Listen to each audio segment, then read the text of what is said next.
गरीब ससुराल वालों ने खाया पहली बार बुफे का खाना। मम्मी और कितनी देर में घर आएगा? मुझे बहुत भूख लग रही है, मुझे खाना खाना है।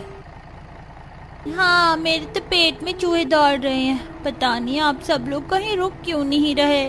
सरला का पूरा परिवार कुलदेवी की पूजा करके घर वापस आ रहा होता है। रास्ता थोड़ा लंबा था, इसलिए बच्चों को भूख लग जाती है। तभी उन्हें शांत कराने के लिए पंकज कहता है, अरे बेटा, यहाँ तो जंगल है, यहाँ खाने का कुछ भी नहीं है।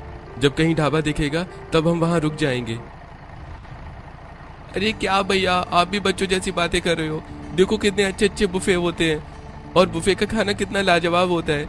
सच में मजा ही आ गया था लास्ट टाइम जब मोहित ने अपने बर्थडे की पार्टी दी थी। मोहित ने एक बार ही बिल पे कर दिया था। बस प्लेट उठाओ और अपनी मर्जी से भरो। सलाद, रायता, सब्जी, मिक्स वेज, बिरयानी, चावल, नान, मिठाइयाँ पता नहीं क्या क्या वैरायटी थी। इधर अंकित बिना कुछ सोचे बोले जा रहा था, दूसरी तरफ पूरा परिवार उसके मुंह की तरफ देख रहा होता है। अंकित की बात खत्म होते ही बच्चे बोलने लगते हैं, चाचा, बुफे क्या होता है? अगर वहाँ इतना अच्छा खाना मिलता है तो हम बुफे में ही खाना खाएंगे। हाँ हाँ, मुझे भी बुफे का खाना खाना है। देखो ना, चाचा ने कितनी सारी चीजों के नाम बताया, मेरे तो मुंह में पानी आ गया है। बच्चों की बात सुनकर अब अंकित को एहसास होता है कि उसने क्या बोल दिया। इधर राजेश उसकी तरफ आंखें निकाल कर देख रहा होता है और इशारों में ही उसे बच्चों को शांत कराने को कहता है। हाँ, अरे बेटा, वो बुफे तो बहुत पीछे रह गया, उसके लिए तो हमें वापस जाना पड़ेगा। अब हम वापस जाएं या घर चलें? चाहे कहीं भी जाए, लेकिन मुझे बुफे का खाना ही खाना है। बेटा जिद नहीं करते, फिर कभी मैं तुम्हें बुफे में लेकर चलूंगी। अभी देखो कहीं रुकेंगे और वहीं खाना खाएंगे। दोनों बच्चे बुफे का खाना खाने की जिद करने लगते हैं। तभी एक ढाबा आता है। अरे बच्चों देखो, पंजाबी ढाबा, यहाँ का खाना भी बहुत अच्छा होता है, चलो हम यहीं खाना खाएंगे। बच्चों को समझाने के लिए कुछ तो करना ही पड़ता है। वैसे तो पूरा परिवार अपने लिए घर से खाना लेकर आया था, लेकिन बच्चों की जिद की वजह से ढाबे से खाना लेकर गोलू और माही को खिलाते हैं और खुद घर का लाया हुआ खाना ही खाते हैं। बेचारे मेरे बच्चे, इन्हें आज तक ये भी नहीं पता कि बुफे क्या होता है। अरे भाई, हमें भी नहीं पता, हमारा जीवन भी गरीबी में ही बीत जाएगा। आज तुम्हारे मुंह से इसका नाम सुना है। सच में बच्चों की तरह इतने अच्छे अच्छे खाने का नाम सुनकर हमारा भी मन हो गया बुफे में खाना खाने का। अंकित की बात की वजह से सबके मन में बुफे में खाना खाने की इच्छा जाग जाती है, लेकिन गरीब होने की वजह से सबको अपनी इच्छा मारनी पड़ती है। इधर सब लोग खाना खाकर अपने घर वापस आ जाते हैं। ऐसे ही दिन बीतने लगते हैं। एक दिन दिव्या अपने कॉलेज गई हुई होती है। दरअसल दिव्या ने 12वीं कक्षा में टॉप किया था, जिसकी वजह से उसका एडमिशन शहर के एक अच्छे कॉलेज में हो गया था। उसकी फीस भी स्कॉलरशिप से भर गई थी। दिव्या यार, मुझे तो बहुत तेज भूख लग रही है।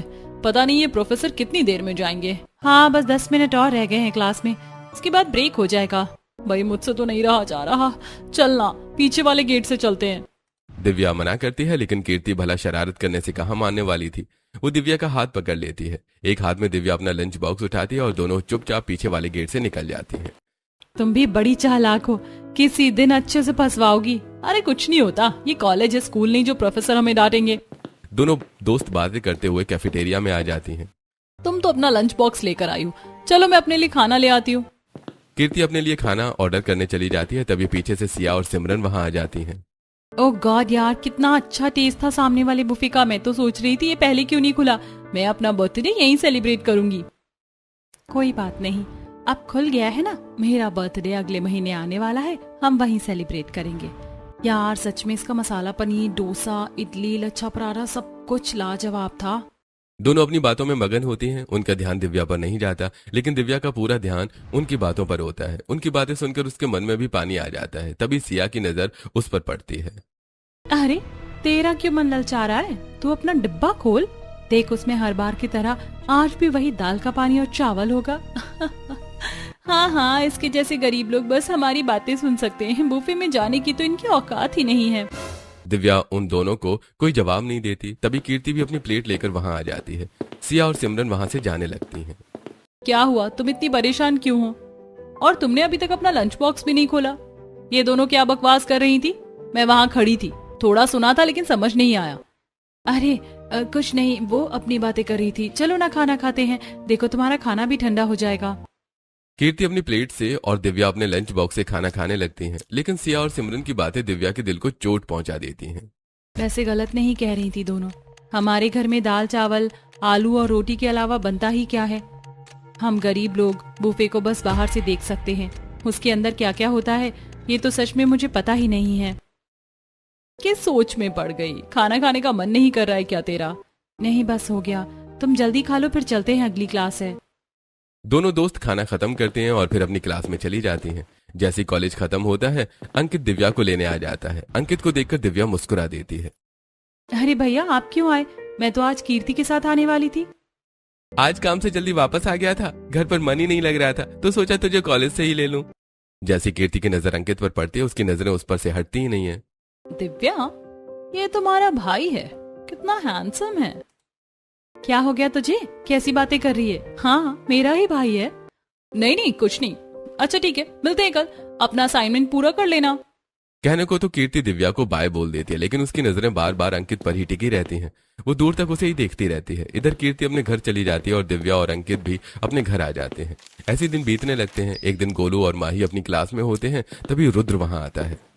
अरे ब्रेक हो गया है, तुम दोनों को खाना नहीं खाना क्या? हाँ भैया खाना है, बहुत भूख लग रही है, पता नहीं आज मम्मी ने क्या दिया होगा। इतने में केशव भी वहां आ जाता है। अरे तुम्हारी मम्मी ने हर बार की तरह वही खिचड़ी या दलिया दिया होगा। जैसे ही गोलू और माही अपना टिफिन खोलते हैं, उसमें सचमुच दलिया होता है। ये देखकर केशव और उसके साथ के बच्चे हंसने लगते हैं। देखा, कहा था ना तुम्हारी मम्मी बस दलिया और खिचड़ी ही देती है। हाँ हाँ, मेरी मम्मी ने तो फ्राइड राइस और अनियन सैलेड दिया है। अरे ये तो कुछ भी नहीं, कल मेरे भैया का जन्मदिन था, हम बुफे में पार्टी करने गए थे। बुफे का खाना वाह, इतना स्वादिष्ट था कि क्या बताऊं। शाही पनीर, मलाई चाप, कोफ्ते, बिरयानी, मेरे तो अभी भी मुंह में पानी आ रहा है। केशव की बातें गोलू और माही बड़े ध्यान से सुनते हैं। बाकी बच्चों का भी मन ललचा जाता है। क्या हुआ, तुम दोनों हमारी बातें ही सुनते रहोगे, अपना दलिया भी खाओगे? दोनों भाई बहन चुपचाप दलिया खाने लगते हैं। तभी माही की आंखों से आंसू निकल आते हैं। चुप हो जा बहन, आज मम्मी से बोलूंगा, हमारे लिए अच्छा खाना बना कर देंगी। मम्मी कुछ नहीं बनाएंगी, हमेशा की तरह हमें यही मीठा दलिया और खिचड़ी बना कर देंगी। हमें भी बुफे का खाना खाना है। दोनों बच्चे उदास हो जाते हैं। दोपहर में जब स्कूल से वापस आते हैं तो सरला उनका इंतजार कर रही होती है। आ गए मेरे दोनों बच्चे, कब से इंतजार कर रही थी मैं। अरे सीमा, जल्दी से बच्चों के लिए खाना लगा। खाने का नाम सुनते ही दोनों बच्चे मुंह बना लेते हैं। हमें नहीं खाना ये खाना। हाँ मुझे भी नहीं खाना। अरे बेटा, खाना नहीं खाओगे? खाने से कैसी नाराजगी? और हुआ क्या है तुम दोनों को? दादू, सब बच्चे हमें चिढ़ाते हैं, हम टिफिन में दलिया और खिचड़ी लेकर जाते हैं ना, और सब हमें बुफे का नाम लेकर चिढ़ाते हैं। हमें भी बुफे का खाना खाना है। मैं ये खाना नहीं खाऊंगा, नहीं खाऊंगा, नहीं खाऊंगा। बच्चों की बातें सुनकर सीमा की आंखों में आंसू आ जाते हैं। सरला और राजेश भी उदास हो जाते हैं। बेटा खाना खा लो, देखना आज तुम्हारी पसंद का खाना बनाऊंगी और कल टिफिन में भी अच्छी चीजें डालूंगी। आप बस कहती हो, करती नहीं हो। मुझे नहीं खाना, मैं तो बुफे का खाना ही खाऊंगा। जब गोलू ज्यादा जिद करने लगता है तो मजबूरी में सीमा उस पर चिल्ला देती है। दोनों बच्चे चुपचाप खाना खाने बैठ जाते हैं, लेकिन रसोई में जाकर सीमा खुद रोने लगती है। तभी सरला उसके पास आती है। बेटा मुझे पता है तू बच्चों को डांटना नहीं चाहती थी, लेकिन क्या करें, बच्चों की भी कोई गलती नहीं है। अब हम गरीब कहाँ से बुफे का खाना खिलाएं। सीमा सरला की बातें सुनती है लेकिन कुछ नहीं कहती। ऐसी शाम हो जाती है। पंकज और अंकित दोनों भाई काम से वापस घर आ जाते हैं। अरे भगवान, आज तो बहुत गर्मी है। ऐसा लग रहा है जैसे रात को तेज बारिश होगी। भैया, हो भी जाए बारिश तो अच्छा है। सच में हम तो इस गर्मी से परेशान हो गए हैं। ऊपर से आज काम भी इतना ज्यादा था कि पूरी तरह थक गए। भाभी जल्दी खाना लगा दो, बहुत भूख लगी है। सीमा पहले से ही खाना बनाकर रख चुकी होती है। वो सबको खाना परोसती है। पूरा परिवार एक साथ प्यार से बैठकर खाना खाता है, लेकिन दोनों बच्चों के चेहरे उतरे हुए होते हैं। अरे मेरे दोनों बच्चों को क्या हुआ? आज तो बड़ी शांति से खाना खा रहे हैं। कुछ नहीं हुआ, आप चुपचाप खाना खाइए। सीमा की कड़क आवाज सुनकर पंकज चुप हो जाता है। थोड़ी देर बाद खाना खाने के बाद जब सीमा अपना काम खत्म करके कमरे में आती है, तब पंकज उससे पूछता है, क्या हुआ? तुमने आज बच्चों को डांटा है? हाँ डांटा है। अगर उल्टी सीधी जिद करेंगे तो मैं जरूर डांटूंगी। पर हुआ क्या है? ऐसा क्या कर दिया दोनों ने? वही बुफे का खाना खाना, कहाँ से खिलाए? यहाँ तो दोनों वक्त का खाना मिल रहा है, वही बहुत बड़ी बात है। ये कहते ही सीमा भावुक होकर रोने लगती है। पंकज उसे गले से लगा लेता है। तुम टेंशन मत लो, हम और मेहनत करेंगे और अपने बच्चों को बुफे का खाना भी खिलाएंगे। हाँ लेकिन कल आप कुछ अच्छा सा ले आना, मैं इन्हें कुछ मसालेदार बनाकर खिला दूंगी। कम से कम इनकी थोड़ी सी जिद तो पूरी हो जाएगी। हाँ जरूर लेकर आऊंगा। दोनों पति पत्नी ऐसी बातें करते हैं। अगला दिन होता है। सीमा सुबह ही बच्चों के लिए 2-2 पराठे बनाकर रख देती है और साथ में टमाटर की चटनी भी रखती है ताकि उन्हें स्कूल में अच्छा लगे। दिव्या दोनों बच्चों को स्कूल छोड़कर अपने कॉलेज चली जाती है। दोनों भाई काम पर निकल जाते हैं और पीछे से सीमा घर का सारा काम निपटाने लगती है। जैसे ही शाम होती है, दोनों बच्चे गली में खेल रहे होते हैं, तभी अंजू उन्हें देखकर कहती है, बच्चों आज मेरा बर्थडे है, हम लोग पार्टी करेंगे। दीदी मुझे भी पार्टी में बुलाना। हाँ भाई, तुम दोनों को जरूर बुलाएंगे, तुम तो हमारे बेस्ट फ्रेंड हो। शाम को तैयार है ना? शाम को पंकज और अंकित घर आते वक्त बच्चों के लिए आलू गोभी लेकर आते हैं। आलू गोभी देखकर माही खुश हो जाती है। अरे वाह, आज तो मेरी फेवरेट सब्जी बनेगी। मम्मी, हमें तो अंजू दीदी की बर्थडे पार्टी में जाना है। वो कह रही थी कि बड़े से बुफे में केक काटेंगी और हमें भी लेकर जाएंगी। अरे बच्चों, चले जाना उनके साथ। अभी तुम्हारी मम्मी तुम्हारे लिए बढ़िया सी आलू गोभी बनाएंगी, तुम थोड़ा थोड़ा खा लेना। नहीं, हमें तो बुफे का खाना खाना है। अगर घर पर ही पेट भर जाएगा तो वहाँ कुछ भी नहीं खा पाएंगे। दोनों बच्चों की मासूमियत देखकर सबका दिल भर आता है। उधर सीमा रात का खाना बनाने लगती है। धीरे धीरे रात हो जाती है। सब लोग खाना खा लेते हैं, लेकिन बच्चे खाना खाने से मना कर देते हैं। दिव्या जबरदस्ती उन्हें थोड़ा थोड़ा खाना खिला देती है। दोनों बच्चे अंजू और रोहित का इंतजार करते रहते हैं, लेकिन वो उन्हें बुलाए बिना ही बुफे में पार्टी करने चले जाते हैं। इंतजार करते करते दोनों बच्चे सो जाते हैं। अगली सुबह दोनों बच्चे स्कूल के लिए तैयार हो रहे होते हैं, तभी अंजू और रोहित घर के बाहर खड़े बातें कर रहे होते हैं। रोहित, कितना टेस्टी खाना था ना बुफे का, और रात को रसमलाई खाकर तो सच में मजा ही आ गया। रहना तो दीदी, हमें मत चिढ़ाओ, आप बहुत गंदे हो, हमें लेकर ही नहीं गए पार्टी में। हाँ हाँ, आप दोनों बहुत गंदे हो, हम भी आपको अपनी बर्थडे पार्टी में नहीं बुलाएंगे। गोलू और माही की बात सुनकर अंजू और रोहित हंसने लगते हैं। अरे तुम गरीबों की औकात ही क्या है पार्टी करने की? कभी देखा भी है बुफे का खाना खाना है, बड़े आए बुफे में जाने वाले। दोनों भाई बहन बच्चों को चिढ़ाकर वहां से चले जाते हैं। ये देखकर पूरा परिवार बहुत उदास हो जाता है। पिंकी, तुम्हारे बच्चों की अच्छी आदत नहीं है। हमारे बच्चे ना समझ हैं और ये उन्हें बार बार चिढ़ाते रहते हैं। कोई बात नहीं बहन जी, मैं इन्हें समझा दूंगी, बच्चे हैं, नादान हैं। वैसे तुम अपने बच्चों को बुफे में खाना खिलाने क्यों नहीं ले जाती? जब उनका इतना मन करता है तो। हाँ जरूर जाएंगे, जब हमारे हाथ में 4 पैसे आ जाएंगे तब हम भी अपने बच्चों को बुफे का खाना जरूर खिलाएंगे। ये कहकर सरला वहाँ से चली जाती है। ऐसे दिन बीतने लगते हैं। अब पंकज रोज थोड़ा थोड़ा पैसा बचाकर सीमा को देने लगता है। सीमा, ये लो, आज मैंने 200 रुपए ज्यादा कमाए हैं, इन्हें गोलू के जन्मदिन वाले पैसों में रख दो। उसके जन्मदिन में अभी कुछ दिन बाकी हैं, तब तक हम बुफे में खाना खाने लायक पैसे जोड़ लेंगे। ये सुनकर सीमा बहुत खुश हो जाती है। ऐसे दिन बीतते रहते हैं। आखिरकार गोलू के जन्मदिन का दिन आ जाता है। गोलू गली में खड़ा होता है, तभी अंजू और रोहित अपने घर से बाहर आते हैं। आज मेरा बर्थडे है और हम बुफे में पार्टी करने जाएंगे, लेकिन मैं आप दोनों को नहीं लेकर जाऊंगा। अरे यार, हमें भी लेकर चलना प्लीज, हमने तो कभी बुफे देखा ही नहीं। रोहित की एक्टिंग देखकर अंजू हंसने लगती है। तभी पंकज वहाँ आ जाता है। चाचा, हमारे गांव से थोड़ी दूर जो नया बुफे खुला है ना, आप गोलू को वहीं बर्थडे पार्टी सेलिब्रेट कराने ले जाना, एकदम मस्त है। हाँ चाचा, और वहाँ का रेट भी बहुत कम है, आपका ज्यादा बिल भी नहीं आएगा। अरे वाह बच्चों, ये तो तुमने बहुत अच्छी बात बताई। वैसे भी हम वहीं जाने का सोच रहे थे। ये कहकर पंकज वहाँ से चला जाता है। तभी पिंकी और पूनम भी उनकी बातें सुन लेती हैं। अरे इतना क्या पैसा आ गया इनके पास जो बुफे में खाना खाएंगे? घर की छत तक तो सुधरवाई नहीं जाती और चले महंगे महंगे रेस्टोरेंट में खाना खाने। शौक तो पूरे नवाब वाले हैं इनके। एक तो पूरा परिवार गरीबी में जिंदगी काट रहा है, ऊपर से अपने बच्चों की जिद पूरी करने के लिए उन्होंने अगर कुछ सोचा भी तो उसमें भी पड़ोसियों को जलन होने लगी। गोलू, माही, दिव्या, सब लोग जल्दी तैयार हो जाओ, आज हम बुफे में खाना खाने जाएंगे। क्या सच पापा? हम सच में बुफे में जाएंगे? हाँ बाबू, अब फटाफट तैयार होकर आओ, आज तो तुम बर्थडे बॉय हो ना। ये सुनकर दोनों बच्चे खुशी से झूम उठते हैं। इधर सीमा भी एक एक दिन करके जोड़े हुए सारे पैसे लाकर पंकज को दे देती है। पूरा परिवार खुशी खुशी बुफे में खाना खाने के लिए निकल पड़ता है। अंदर जाते ही बच्चे हैरान रह जाते हैं।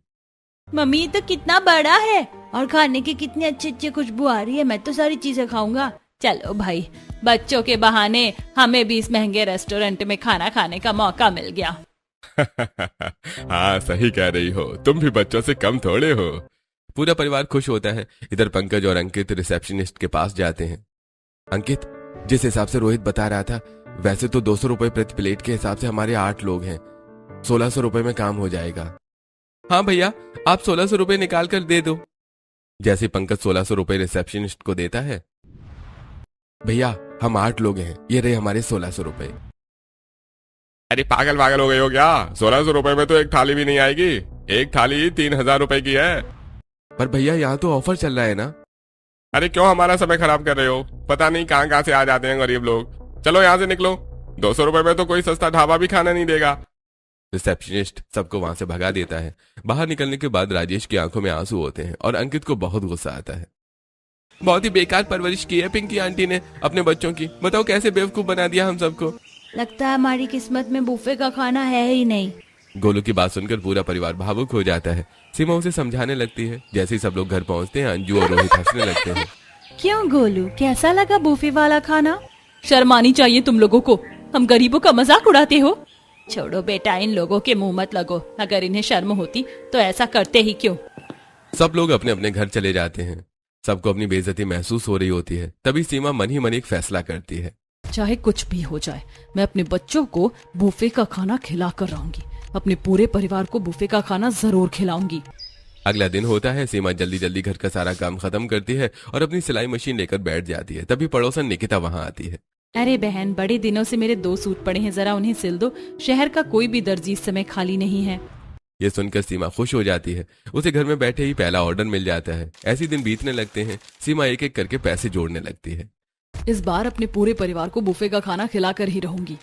उधर दिव्या रोज कॉलेज जाती है और अंकित और कीर्ति की भी अच्छी जान पहचान होने लगती है। एक दिन कीर्ति घुटनों के बल बैठकर अंकित को प्रपोज कर देती है। अरे पागल, ये क्या कर रही हो? सब लोग देख रहे हैं। देखने दो, जब प्यार किया तो डरना क्या। हाँ, लेकिन तुम मेरे परिवार में नहीं रह पाओगी। वहाँ ज्यादा सुविधाएं नहीं है। मुझे सुविधाएं नहीं, तुम चाहिए। और मैंने अपने मम्मी पापा से भी बात कर ली है, वो आज ही तुमसे मिलना चाहते हैं। अंकित बहुत समझाता है लेकिन कीर्ति उसकी एक नहीं सुनती और उसे अपने मम्मी पापा के पास ले जाती है। सुनीता और महिपाल अंकित से बातें करते हैं। पहली ही नजर में उन्हें अंकित पसंद आ जाता है। कीर्ति, हमें तो लड़का पसंद है, जल्दी से इसके घर वालों से बात कराओ, हम शादी पक्की करना चाहते हैं। हाँ जी, दोनों की जोड़ी बहुत अच्छी लग रही है, बस अब जल्दी से शादी हो जाए। ये सुनकर अंकित और कीर्ति भी बहुत खुश हो जाते हैं। इधर घर आते ही अंकित अपनी शादी की बात सबको बताता है। क्या सच में कीर्ति ने आपको प्रपोज किया और अपने मम्मी पापा से भी मिलवा दिया? ये कीर्ति तो बड़ी छुपी रुस्तम निकली। दिव्या की बात सुनकर अंकित शर्मा जाता है। इधर राजेश और महिपाल आपस में बैठकर बात करते हैं और अगले ही हफ्ते दोनों की शादी की तारीख तय हो जाती है। ऐसे 1-2 दिन बीत जाते हैं। एक रात बहुत तेज बारिश होती है। मम्मी, हमारे ऊपर पानी गिर रहा है। हाँ मम्मी, देखो मेरे कपड़े भी पूरे भीग गए हैं। अरे ये क्या, आज तो हमारी छत ज्यादा ही टपक रही है। बताओ, ऐसे कच्चे घर में हम अपनी दूसरी बहू को कैसे लेकर आएंगे? तेज बारिश की वजह से पूरी छत टपकने लगती है। पूरा परिवार बैठकर किसी तरह रात बिताता है। अगली सुबह समझ नहीं आ रहा, छत ठीक करवाएं या शादी करें। परिवार की परेशानी सीमा से देखी नहीं जाती। वो अपने कमरे में जाती और सिलाई के जोड़े हुए सारे पैसे लाकर पंकज के हाथ में रख देती है। जब हमारे पास रहने के लिए अच्छी छत ही नहीं होगी तो महंगे रेस्टोरेंट में खाना खाकर क्या करेंगे? ये पैसे मैंने अपने परिवार को बुफे का खाना खिलाने के लिए जोड़े थे, लेकिन अभी हमें छत ठीक करवाने की ज्यादा जरूरत है। बेटा, जरूर हमने कोई बहुत बड़ा पुण्य किया होगा जो हमें सीमा जैसी बहू मिली है। ये सुनकर सब लोग बहुत खुश हो जाते हैं। अगले ही दिन अंकित मिस्त्री को बुलाकर घर की छत ठीक करवा देता है। फिर अगले ही हफ्ते अंकित और कीर्ति की शादी भी हो जाती है। आज कीर्ति का गृह प्रवेश होता है। बेटा, तेरा गरीब ससुराल तुझे ज्यादा सुविधाएं तो नहीं दे पाएगा, लेकिन यहाँ तुझे भरपूर प्यार मिलेगा। मम्मी जी, जहाँ प्यार होता है वहीं परिवार होता है। मुझे सुविधाओं की नहीं, आप सबके प्यार की जरूरत है।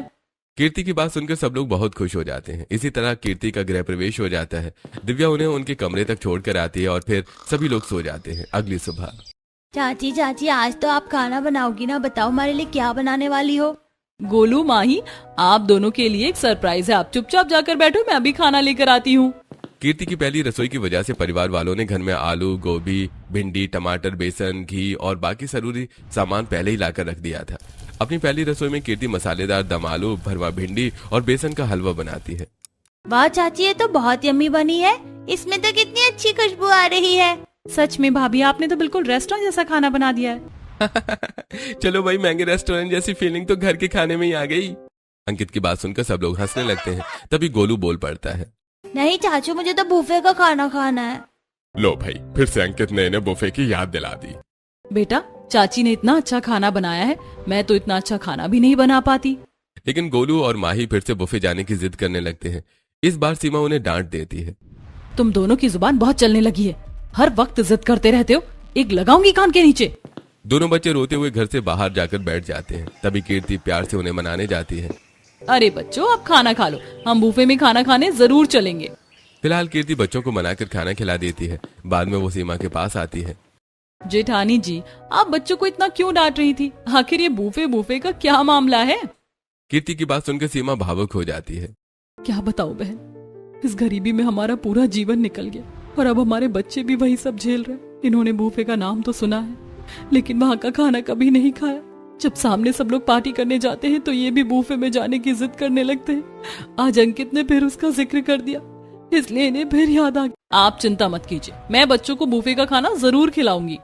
उस रात कीर्ति अपने फोन से एक होटल के मास्टर शेफ की नौकरी के लिए आवेदन कर देती है, क्योंकि उसने होटल मैनेजमेंट का कोर्स किया हुआ था। 1-2 दिन में उसकी ज्वाइनिंग लेटर भी आ जाता है। जब घर वालों को ये बात पता चलती है तो अरे वाह, ये तो बहुत अच्छी बात है। हमारी बहू इस छोटे से घर में रहकर भी अपने सपने पूरे करना चाहती है। हाँ बेटा, हमें कोई एतराज नहीं है। खूब आगे बढ़ो, खूब तरक्की करो। कीर्ति अपने सास ससुर का आशीर्वाद लेकर नौकरी पर जाने लगती है। शाम को लौटते समय वो गोलू और माही के लिए पनीर मसाला, मलाई चाप और नान लेकर आती है।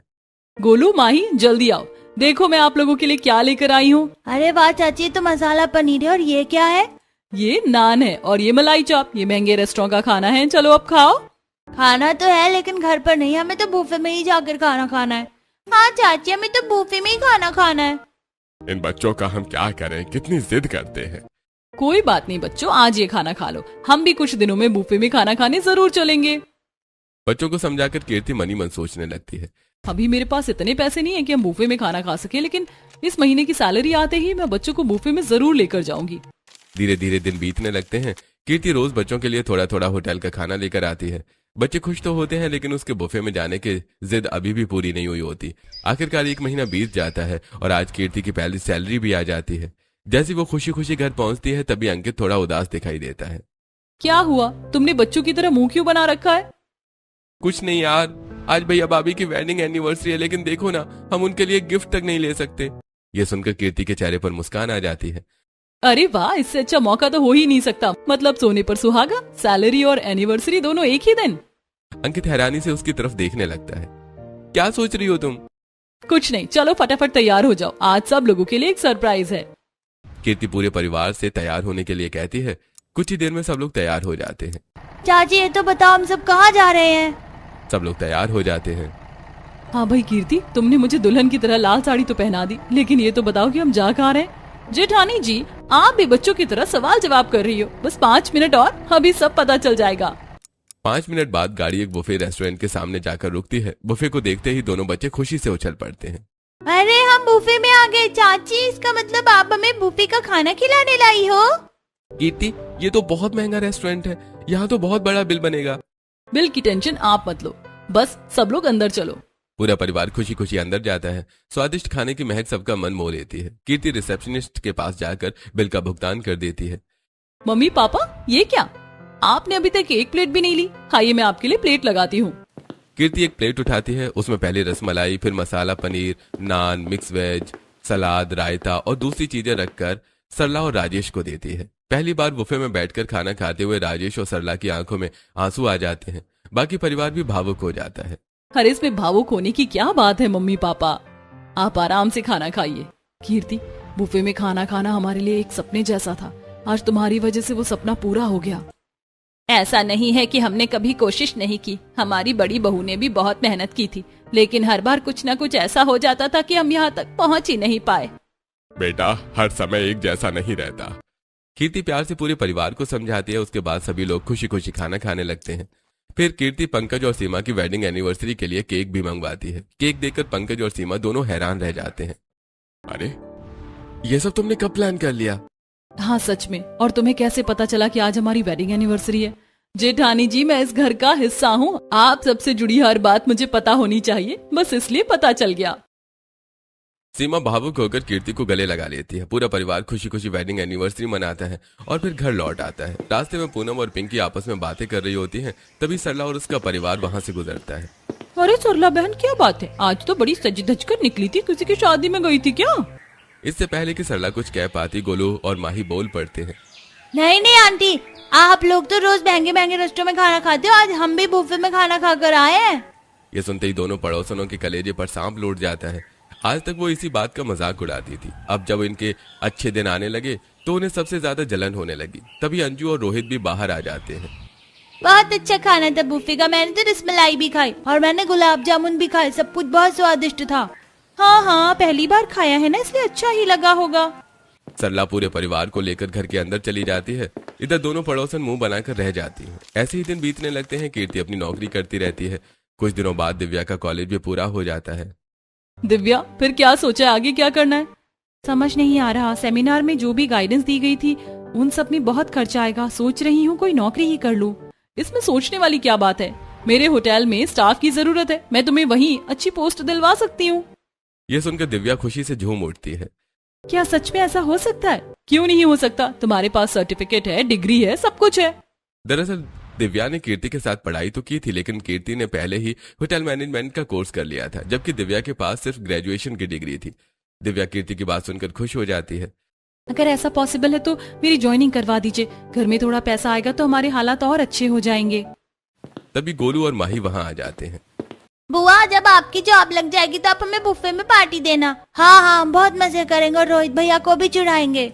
नहीं बेटा, ऐसा नहीं बोलते। बुरे लोगों के साथ भी बुरा नहीं करना चाहिए। हाँ, लेकिन जॉब लगने के बाद पहली सैलरी आते ही मैं तुम सबको पार्टी जरूर दूंगी। ये सुनकर गोलू और माही खुशी से झूम उठते हैं। अगले दिन दिव्या कीर्ति के साथ एक कंपनी में इंटरव्यू देने जाती है, जहां उसका सिलेक्शन भी हो जाता है। घर आकर जैसे ही वो अपना ज्वाइनिंग लेटर सरला और राजेश को दिखाती है, दोनों की खुशी का ठिकाना नहीं रहता। बेटा, ये सब तेरी मेहनत का नतीजा है। इतने में पंकज और अंकित भी वहां आ जाते हैं। और नहीं तो क्या, सरकारी स्कूल में पढ़कर भी हमारी बहन ने इतनी बड़ी स्कॉलरशिप टेस्ट पास की थी और उसी की वजह से इतने अच्छे कॉलेज में पढ़ पाई। अब इतनी जल्दी नौकरी भी लग गई। बहुत बहुत बधाई हो बहन। मोहल्ले की औरतों को भी जब ये बात पता चलती है तो वे भी उनके घर आ जाती हैं। अरे मुबारक हो, सुना है दिव्या की बहुत बड़ी कंपनी में नौकरी लग गई। हाँ, ये सब उसकी मेहनत का ही नतीजा है। चलो अच्छा है, अब तुम्हारे घर के भी थोड़े हालात सुधर जाएंगे। अब तो एक अच्छी छत भी ठीक करवा लेना। आज भी पड़ोसन ताना मारकर चली जाती हैं। ऐसे दिन बीतने लगते हैं। कीर्ति और दिव्या नौकरी पर जाने लगती हैं। इधर सीमा घर का सारा काम संभालती है और खाली समय में सिलाई भी करती रहती है। जैसी महीने की सैलरी आती है, आज दिव्या बहुत खुश होती है। वो अपनी पहली सैलरी लाकर सीमा के हाथ में रख देती है। अरे मैं क्या करूं इसका? ये तो तुम्हें मम्मी पापा को देनी चाहिए। नहीं भाभी, इसकी सही हकदार तो आप हो। आपने सच में हमारे घर के लिए बहुत कुछ किया है।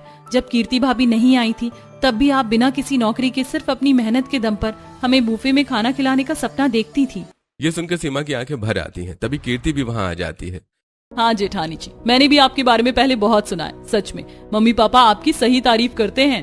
सीमा भावुक होकर दिव्या और कीर्ति दोनों को गले लगा लेती है। तभी गोलू और माही वहां आ जाते हैं। बुआ, आ गई ना आपकी सैलरी, चलो अब हम बुफे में पार्टी करने चलेंगे। हाँ हाँ मेरे बच्चों, हम जरूर चलेंगे। सब लोग तैयार हो जाते हैं और एक बार फिर बुफे में खाना खाने जाते हैं। आज पूरे परिवार के चेहरे पर अलग ही खुशी होती है। सरला और राजेश की मुस्कान देखकर लगता है कि उनकी सालों की मेहनत और संघर्ष रंग ले आए हैं। खाना खाने के बाद पूरा परिवार खुशी खुशी अपने घर लौट आता है। समय के साथ सभी की मेहनत रंग लाती है। दिन रात मेहनत करके पूरा परिवार अपना एक सुंदर पक्का घर भी बना लेता है। अब उनके सिर पर मजबूत छत होती है और जब भी उनका मन करता है, ये कभी गरीब रहा परिवार अपने पूरे परिवार के साथ बुफे में जाकर बेझिझक खाना खा लेता है।